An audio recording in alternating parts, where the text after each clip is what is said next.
Hello dear students, आप सब कैसे हैं। मैं डॉक्टर रमाशंकर पांडे, प्रवक्ता जीव विज्ञान, एच इंटर कॉलेज मुसाफिर खाना, अमेठी, उत्तर प्रदेश। आज एनसीईआरटी कक्षा 12 के अध्याय 12 जैव प्रौद्योगिकी एवं उसके उपयोग, बायोटेक्नोलॉजी एंड इट्स एप्लीकेशन के बारे में बताने जा रहा हूँ। बायोटेक्नोलॉजी यानी कि ऐसी टेक्नोलॉजी जो जीवों से संबंधित हो, और इस टेक्नोलॉजी का उद्देश्य क्या है? मानव जीवन के स्तर में सुधार करना, उसको बेहतर करना। तो कैसे और कितने तरीकों से जैव प्रौद्योगिकी का उपयोग किया जा रहा है वो इस तरह है कि जैव प्रौद्योगिकी का उपयोग चिकित्सा शास्त्र में यानी कि मेडिकल साइंस में, दवाओं के रूप में बहुत सारे तरीकों से, निदान सूचक यानी कि डायग्नोसिस के द्वारा इसका प्रयोग हो रहा है इस टेक्नोलॉजी का। कृषि में आनुवंशिकता रूपांतरित फसलें, जिसको जीएमओ कहते हैं, जीएमओ फसलें कहा जाता है, इनका बहुत ही ज़्यादा स्कोप है। तो इसमें बायोटेक्नोलॉजी के यानी कि जैव प्रौद्योगिकी का प्रयोग किया जा रहा है बड़े पैमाने पे।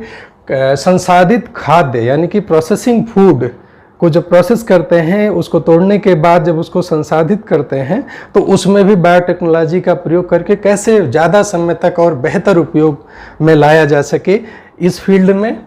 साथ ही साथ जैव सुधार, कैसे जीवों का उपयोग करें, बेहतर जीवों को हम बना सकें इस टेक्नोलॉजी के द्वारा, इसमें अपशिष्ट प्रतिपादन व ऊर्जा उत्पादन में हो रहा है। ये क्षेत्र हैं जहाँ पर जैव प्रौद्योगिकी का प्रयोग बड़े पैमाने पर किया जा रहा है। रिसर्च को अगर देखें तो इस प्रौद्योगिकी के लिए फोकस किस पे किया जा रहा है, तो वो है कि जैव प्रौद्योगिकी के अनुसंधान क्षेत्र क्या क्या हैं। तो सबसे पहला चीज है कि उन्नत जीवों का निर्माण करना। ऐसे जीव, उन पर रिसर्च किया जा रहा है। ऐसे जीव का निर्माण करना जो सूक्ष्म जीव हो या शुद्ध एंजाइम के रूप में सर्वोत्तम उत्प्रेरक के रूप में कार्य करते हों, उनका निर्माण करना जैव प्रौद्योगिकी के द्वारा। दूसरा है उत्प्रेरक के कार्य हेतु अभियांत्रिकी द्वारा सर्वोत्तम परिस्थितियों का निर्माण करना। हम जानते हैं कि उत्प्रेरक जो होते हैं, कैटालिस्ट जो होते हैं, वे किन्हीं विशेष स्थितियों में काम करते हैं। उनके लिए एक ऑप्टिमम पीएच होना चाहिए, एक ऑप्टिमम टेम्परेचर होना चाहिए, एक ऑप्टिमम कंडीशंस होनी चाहिए। उन कंडीशंस की पहचान करके इस इंजीनियरिंग के द्वारा, बायोटेक्नोलॉजी के द्वारा उन स्थितियों को उत्पन्न करना जिसमें वे ज़्यादा बेहतर तरीके से काम कर सकें। और क्या है?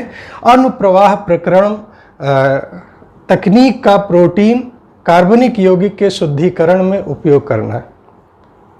इसको डाउनस्ट्रीम प्रोसेसिंग टेक्नोलॉजी कहा जाता है। केमिकल साइंस में इसका बहुत बड़े पैमाने पे उपयोग होता है। और इसका जो सबसे बड़ा रीज़न है कि जो चीज़ हमें चाहिए, क्या? प्रोटीन या कार्बनिक यौगिक, उसको शुद्ध रूप में प्राप्त करना। इस टेक्नोलॉजी की मदद से डाउनस्ट्रीम प्रोसेसिंग टेक्निक के द्वारा, अनुप्रवाह प्रक्रमण तकनीक के द्वारा हम उसे कैसे प्राप्त करें, ये रिसर्च के फील्ड्स हैं बायोटेक्नोलॉजी के। तो अब देखें कि कई क्षेत्रों में इसका प्रयोग होता है, जैसे हमने पहले भी चर्चा की। तो कृषि क्षेत्र में इसका प्रयोग कैसे होता है? देखिए, कृषि में जैव प्रौद्योगिकी का उपयोग, जो परंपरागत कृषि का तरीका है, एग्रीकल्चर का जो प्रचलन में है, उसको हम 3 हिस्से में बांट सकते हैं। पहला है कृषि रसायन आधारित कृषि, अर्थात ऐसी कृषि जो कृषि रसायन आधारित हो। कहने का मतलब इसमें फर्टिलाइजर्स का उपयोग किया जाता है, इंसेक्टिसाइड, पेस्टिसाइड, वीडिसाइड्स, इन सब का प्रयोग किया जाता है, केमिकल्स का प्रयोग किया जाता है। ध्यान दें, हरित क्रांति के कारण हमारे यहाँ उत्पादन लगभग 3 गुना बढ़ गया, लेकिन जनसंख्या उस अनुपात में ज़्यादा बढ़ी। तो आज भी इस 3 गुना खाद्य उत्पादन के बढ़ जाने के बावजूद भी हम अपनी पूरी जनसंख्या को संतुलित आहार देने में सक्षम नहीं हैं। यह सच्चाई है। उसके पीछे का कारण क्या है? उसके पीछे का एक कारण यह भी है, चूंकि हमारा देश एक विकासशील देश है और ये जो कृषि रसायन हैं, चाहे वो फर्टिलाइजर्स हों, चाहे वो इंसेक्टिसाइड हों, वीडिसाइड्स हों, ये महंगे होते हैं और हमारे देश का गरीब किसान इसको खरीद नहीं सकता। तो जब वो उसको खरीद नहीं सकता तो अपनी फसलों में उसका प्रयोग नहीं कर पाता, इसलिए फसलों का उत्पादन प्रभावित होता है। तो यहाँ पर थोड़ा सा ये डिमेरिट है, प्रॉब्लम है इस तरह की कृषि में। दूसरी कृषि है कार्बनिक कृषि, जिसको हम ऑर्गेनिक एग्रीकल्चर कहते हैं। ये वह खेती होती है, कार्बनिक कृषि उस कृषि को कहते हैं जिसमें किसी भी तरह के फर्टिलाइजर्स या इंसेक्टिसाइड, वीडिसाइड का प्रयोग नहीं किया जाता। यह शुद्ध कार्बनिक खाद का प्रयोग करके फसलों का उत्पादन करते हैं। अब आप ध्यान दें कि आज के समय में जहां मशीनों का प्रयोग क्रमशः बढ़ता जा रहा है, पशुपालन कम होते जा रहे हैं, जहां किसानों के पास पहले ज़्यादा जानवर हुआ करते थे तो गोबर ज़्यादा होता था, उनसे उनकी खाद बनती थी और वो खेतों में जाती थी। तो अब जब जानवर उस हिसाब से कम हुए हैं तो उनके द्वारा जो बनाई गई खाद है गोबर से, उसकी भी मात्रा कम हो गई, तो इसका भी स्कोप सीमित हो गया। ये दोनों स्कोप सीमित हो गए ज़्यादा खाद्य उत्पादन के दृष्टि से। तीसरा जो महत्वपूर्ण है और इस चैप्टर से संबंधित है, वो है कि आनुवंशिकता निर्मित फसल आधारित कृषि। हम फसल को देखें और अधिक उत्पादन के लिए उसमें क्या समस्याएं आ रही हैं उनको देखें, और उस समस्या का इलाज अगर उनके आनुवंशिक में है, उनके जेनेटिक्स में है, उनके जीन्स में है, तो उसका इलाज करके, मैनिपुलेशन करके, अभियांत्रिकी के द्वारा, इंजीनियरिंग के द्वारा उसको सही करके हम वांछित उत्पादन, वांछित गुण ज़्यादा प्राप्त कर सकते हैं। और इस तरह से जो मैनिपुलेट किया जाता है उनके डीएनए में, जो वांछित जीन डाल के अधिक गुणवत्ता की फसलों को जो हम प्राप्त करते हैं, इन्हीं फसलों को आनुवंशिकता निर्मित फसल कहा जाता है। और जो इस पर आधारित कृषि है, इसका बहुत स्कोप है। आने वाला भविष्य इसी का है। तो कैसे, अगर हम, ये होता कैसे है, देखिए, ऐसे पौधे, जीवाणु, कवक व जंतु जिनके जीन्स हस्त कौशल के द्वारा, यानी कि आर्टिफिशियली, नेचुरली नहीं, हम सब करते हैं, वैज्ञानिक करते हैं, हस्त कौशल द्वारा परिवर्तित किए जा चुके हैं, आनुवंशिकता रूपांतरित जीव, या इंग्लिश में जेनेटिकली मॉडिफाइड ऑर्गेनिज्म्स, या शॉर्ट में जीएमओ कहलाते हैं। कहने का मतलब ये हुआ कि ऐसे, चाहे वे पौधे हों, चाहे जीवाणु हों, चाहे कवक हों, चाहे जंतु हों, जिनके जीन्स को हम अपनी इच्छानुसार परिवर्तित करके उनसे आनुवंशिक परिवर्तित करके उनका जो स्वरूप प्राप्त करते हैं, उनको हम कहते क्या हैं? आनुवंशिकता रूपांतरित जीव कहते हैं। वे जीव पौधे भी हो सकते हैं, जीवाणु भी हो सकते हैं, कवक भी हो सकते हैं, जंतु भी हो सकते हैं। उद्देश्य क्या है?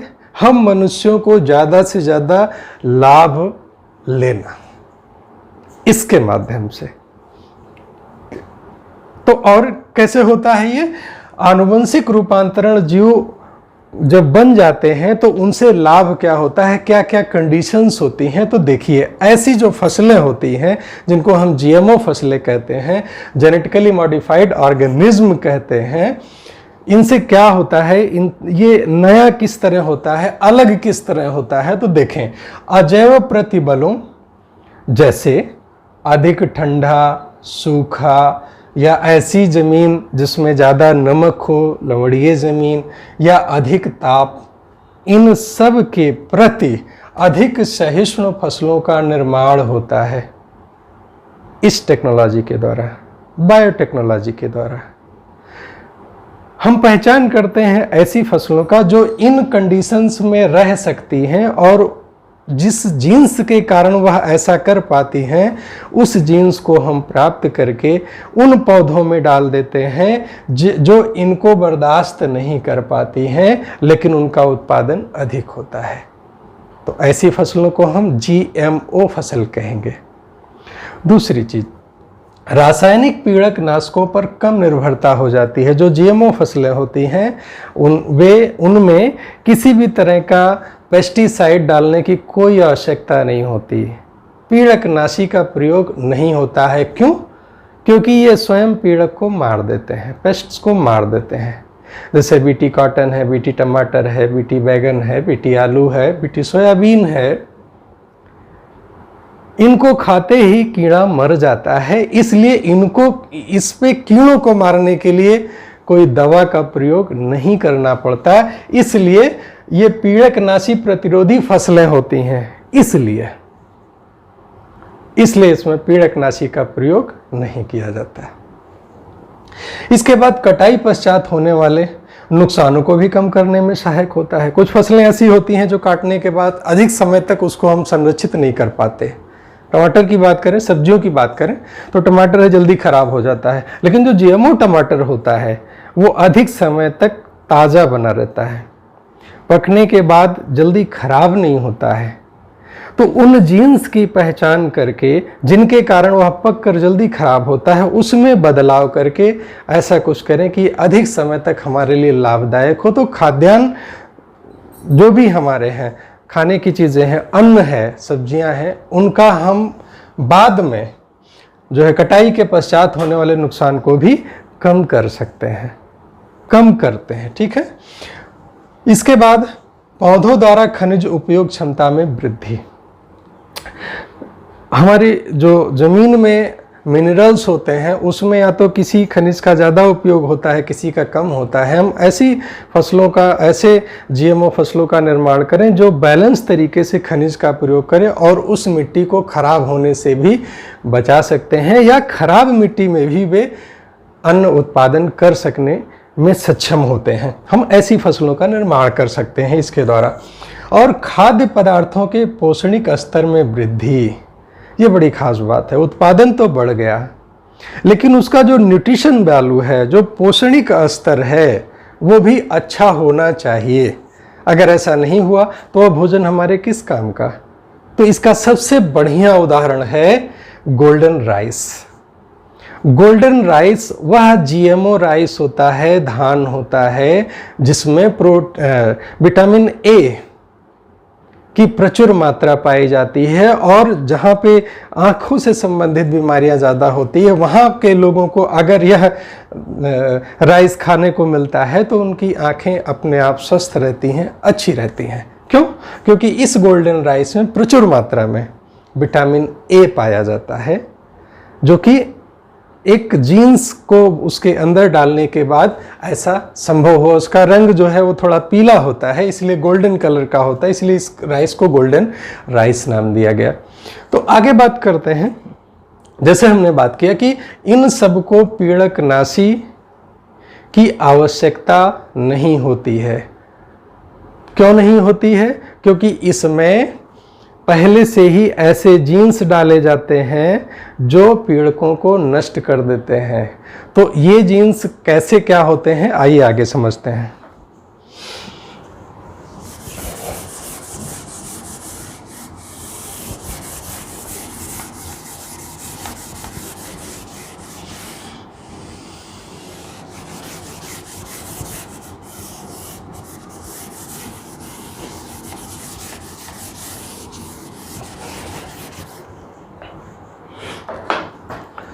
देखिए, बैसिलस थुरिंजिएनेसिस, इस नाम को अच्छी तरह याद रखना है।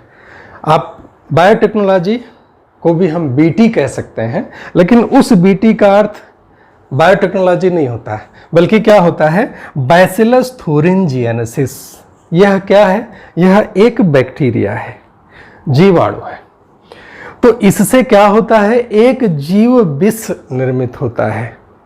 हम ऐसे मान लें कि ये एक बैक्टीरिया है जिसका नाम है बैसिलस thuringiensis है, और इसमें ये जो डीएनए है, इसका ये जो जीन है, इस जीन से आरएनए बनेगा, और इस आरएनए से जो प्रोटीन बनेगी यह एक प्रोटॉक्सिन होता है। क्या होता है? प्रोटॉक्सिन। जीव विष होता है, जिसको हम क्या कहते हैं? BT toxin. इसका नाम है बीटी टॉक्सिन कहा गया। बीटी का मतलब यहां पर बैसिलस thuringiensis है। ध्यान रहे, बायोटेक्नोलॉजी नहीं है, बल्कि इस बैक्टीरिया का नाम है बैसिलस thuringiensis। इसका निर्माण करता है। ठीक है, अगर कोई कीट, जैसे मान लेते हैं यह एक कीट है,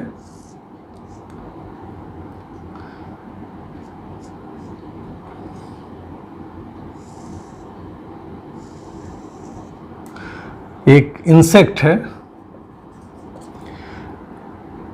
इसको अगर खाता है तो इसको खाने के दो तरीके हमने सीधे दे दिया, या फिर अगर इसी के हम इस जीन को किसी प्लांट में डाल दें,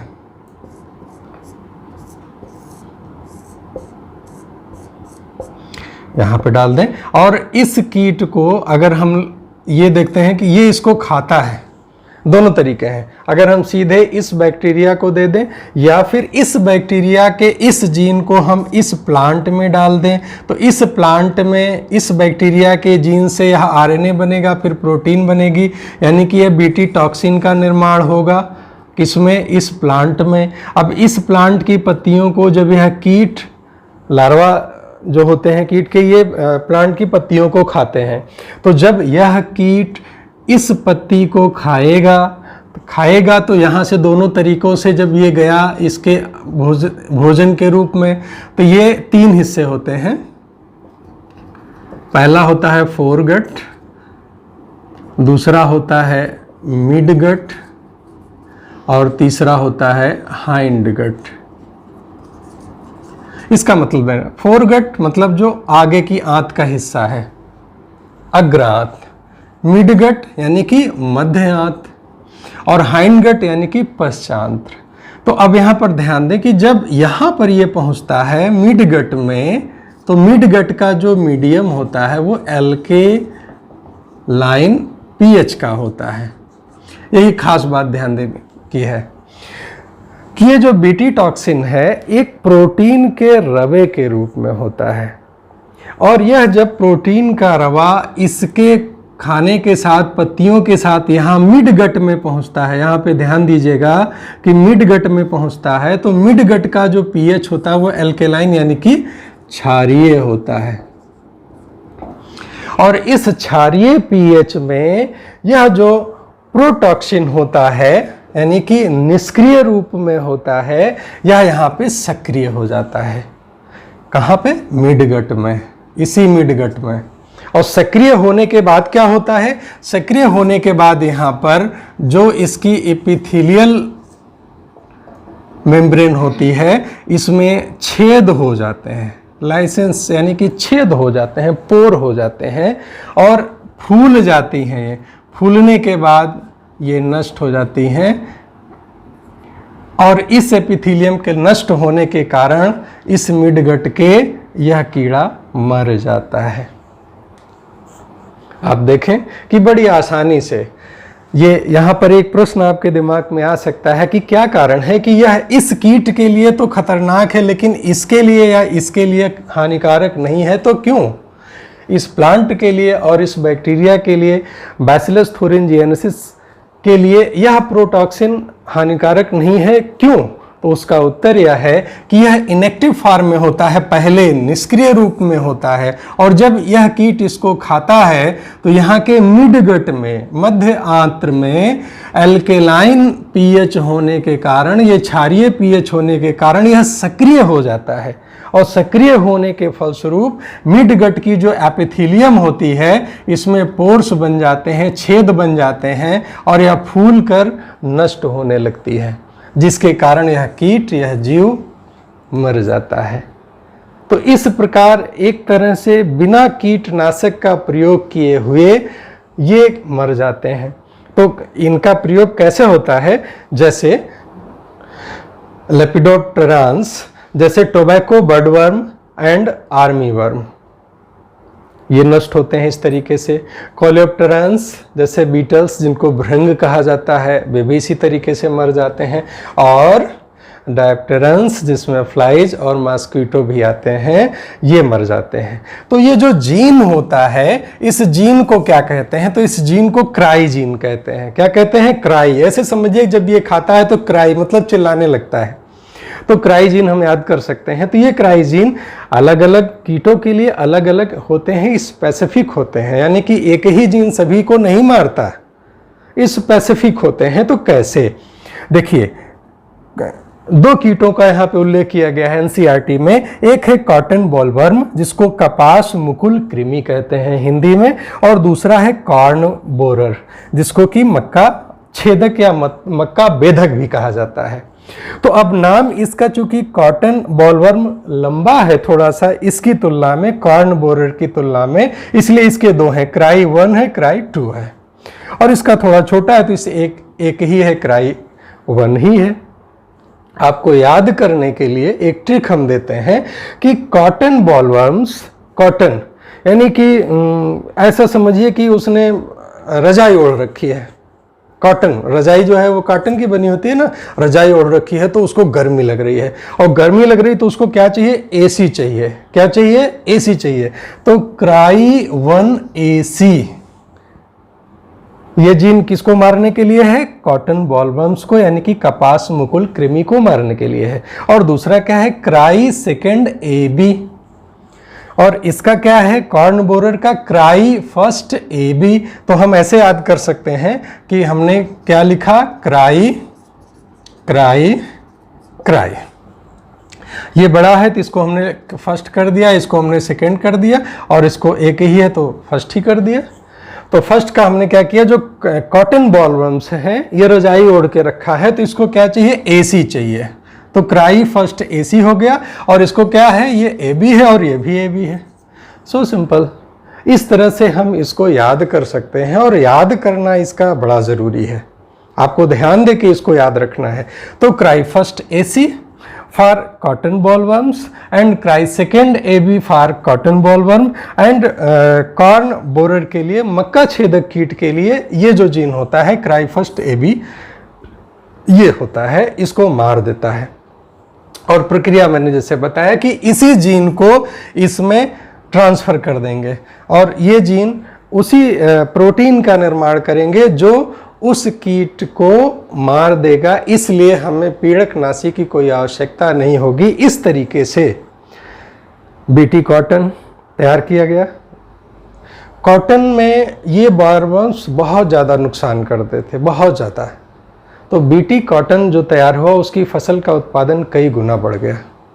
इसी तरह जो पहली फसल आई थी बीटी ब्रिंजल यानी कि बैगन, बीटी बैगन आया, बीटी सोयाबीन, बीटी टमाटर, बीटी धान, बीटी आलू, ये सारे बैसिलस थुरिंजिएनेसिस के जीन्स के माध्यम से तैयार किए गए, जो कि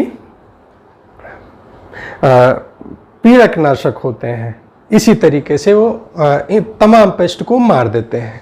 ठीक है, अब बात करते हैं एक और तरीका है जिसके द्वारा हम प्राकृतिक रूप से हम पीड़कों से बचाव कर सकते हैं। तो वो तरीका क्या है? दूसरा है पीड़क प्रतिरोधी पौधा तैयार करना। किसके द्वारा? आरएनए इंटरफेरेंस के द्वारा, आरएनए आई के द्वारा।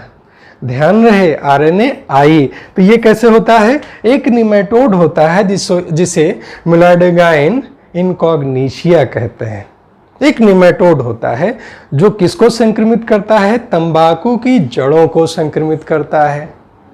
तो इसको समझिए कि ये होता कैसे है, ये काम कैसे करता है। देखिए, यहां पे ये कीट है,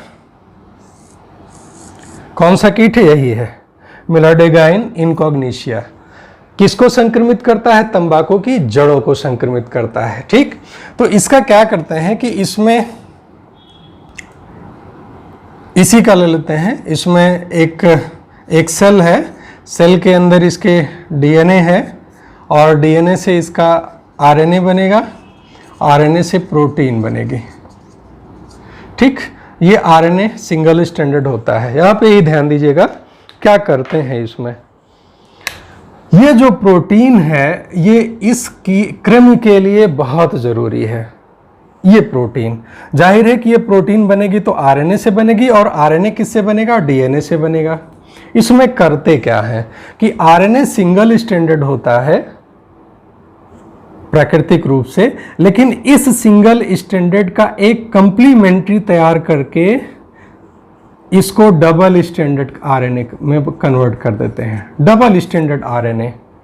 और जब ये डबल स्ट्रैंडेड इसके साथ ये जुड़ जाता है, यानी कि ये कोडान्स होते हैं, इसके ये जुड़ जाता है तो ये बेकार हो जाता है, ये आरएनए प्रोटीन का निर्माण नहीं कर पाता। तो अब इस जीन्स की पहचान करके क्या किया गया कि तंबाकू में डाल दिया गया, इसको तंबाकू में इसको डाल दिया गया। अब तंबाकू की जड़ों में, क्योंकि ये संक्रमण कहाँ होता है? जड़ों में होता है। तो जड़ों में जब ये कीट जाएगा, यहाँ पर ये कृमि निमेटोड जाएगा, तो क्या होगा कि जब ये वाली जो इसकी दूसरा आरएनए का कंप्लीमेंट्री स्ट्रैंड है, ये इसके द्वारा बनाए गए इस आरएनए से जुड़ जाएगा। मान लीजिए अगर ये टुकड़ों में भी जुड़ता है, टुकड़ों में भी जुड़ता है, जो कि अक्सर होता है ऐसा, डाइजेशन के फलस्वरूप टुकड़े में टूट जाते हैं, तो इन टुकड़ों में जुड़ के इसको आगे प्रोटीन बनाने नहीं देता, इसलिए यह आगे सरवाइव नहीं कर पाता, जिंदा नहीं रह पाता और मर जाता है यह निमेटोड। और इस निमेटोड से उस प्लांट की रक्षा हो जाती है। इस तरीके से इसको साइलेंसिंग भी कहते हैं, आरएनए साइलेंसिंग भी कहा जाता है, जिसमें डबल स्ट्रैंडेड आरएनए का निर्माण कर लिया जाता है। और इस आरएनए के निर्माण के कारण ये आगे प्रोटीन नहीं बना पाता, और जब ये प्रोटीन नहीं बनती, जो कि इसके लिए बहुत आवश्यक है, तो ये मर जाता है। तो इस तरह से ये प्रक्रिया संपन्न होती है, जिसको कि आरएनए इंटरफेरेंस या आरएनए आई कहा जाता है।